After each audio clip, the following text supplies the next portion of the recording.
प्रदेश विधानसभा चुनावों में हार क्या मिली? अखिलेश यादव तो तभी से बौखलाए हुए हैं। ये सोचे समझे बिना वो बयान देते हैं कि वो किस पर बोल रही हैं, किस माहौल में बोल रही हैं, क्या स्थिति है। उनको सिर्फ बोलना होता है, जैसे कि प्रधानमंत्री मोदी हो, उन पर तंज कसने से बाज नहीं आते हैं, या फिर उत्तर प्रदेश के सीएम योगी आदित्यनाथ हो, उन पर भी वो कई बार टिप्पणी करते हुए नजर आते हैं। लेकिन इन सब के बीच अब अखिलेश यादव ने विदेश मंत्री एस जयशंकर को लेकर ऐसा बयान दिया जिसके बाद हर तरफ उनकी किरकिरी होने लगी। सोशल मीडिया पर लोग उनको ट्रोल करने लगे और ऐसा लगने लगा जैसे विदेश मंत्री के बारे में बोलकर अखिलेश यादव ने आ बैल मुझे मार वो वाली कहावत को सिद्ध साबित कर दिया। दरअसल एस जयशंकर का एक बयान उन्होंने साझा किया है जिसमें वो श्रीलंका को लेकर बयान दे रही हैं। जरा सुनिए विदेश मंत्री क्या कुछ कह रही हैं। The majority of time we spent was on Sri Lanka. Majority of questions I got was on Sri Lanka. Majority of explanations I gave was Sri Lanka. But the lessons of Sri Lanka are very, very strong. The lessons of Sri Lanka are fiscal prudence. Lessons of Sri Lanka are responsible governance.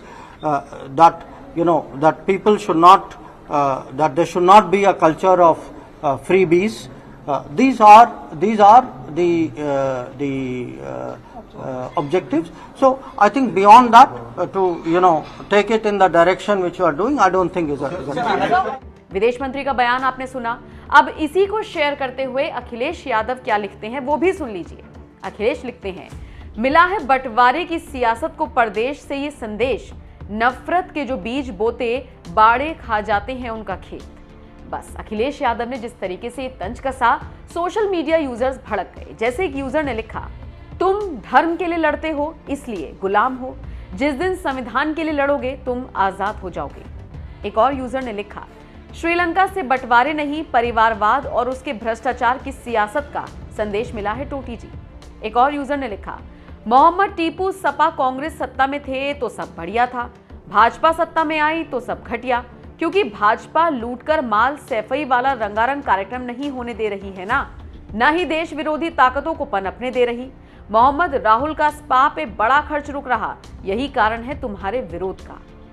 आशीष नाम के एक user ने लिखा, अखिलेश जी आपको सही रास्ता सही बात बताने वाला कोई नहीं है, आप चाटुकारों से घिरे हुए हैं इसलिए आपको नुकसान हो रहा है। अपने सलाहकारों को बदलिए, चापलूसी से दूर रहिए, सही आदमी को ढूंढिए जो आपको सही रास्ता दिखाए। आप गलत संगति में रह रही हैं, हम लोगों की तो आप तक पहुंच नहीं है।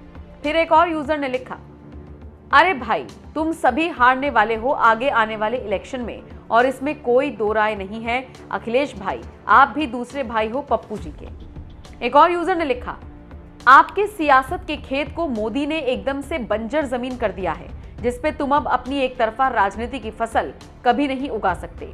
लगातार 4 चुनाव में मुंह के बल आपको गिराने के लिए मोदी योगी को साधुवाद। तो देखा आपने कैसे एस जयशंकर पर बोलना अखिलेश यादव को भारी पड़ गया और लोगों ने उनकी क्लास लगा दी।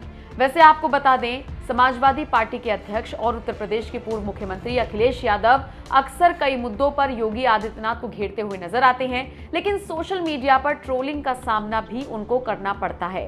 हालांकि इससे उनको कोई फर्क नहीं पड़ता, वो मुद्दों पर अपनी बेबाक राय रखते हैं, कई बार ऐसे मुद्दों पर रख देते हैं जिन पर उनकी खासी आलोचना हो जाती है। अब श्रीलंका को लेकर उन्होंने भारत पर, भारत सरकार पर जिस तरीके से निशाना साधने की कोशिश की, लोगों ने उनको जवाब दे दिया। आप इस पूरी खबर पर क्या राय रखते हैं कमेंट करके जरूर बताइएगा। जाते जाते आपको एक बार फिर से विदेश मंत्री एस जयशंकर का बयान सुनवाते हैं जिसको लेकर अखिलेश ने उन पर तंज कसा था।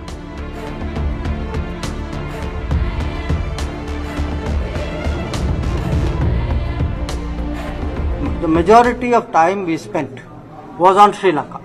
Majority of questions I got was on Sri Lanka. Majority of explanations I gave was Sri Lanka. But the lessons of Sri Lanka are very, very strong. The lessons of Sri Lanka are fiscal prudence. Lessons of Sri Lanka are responsible governance.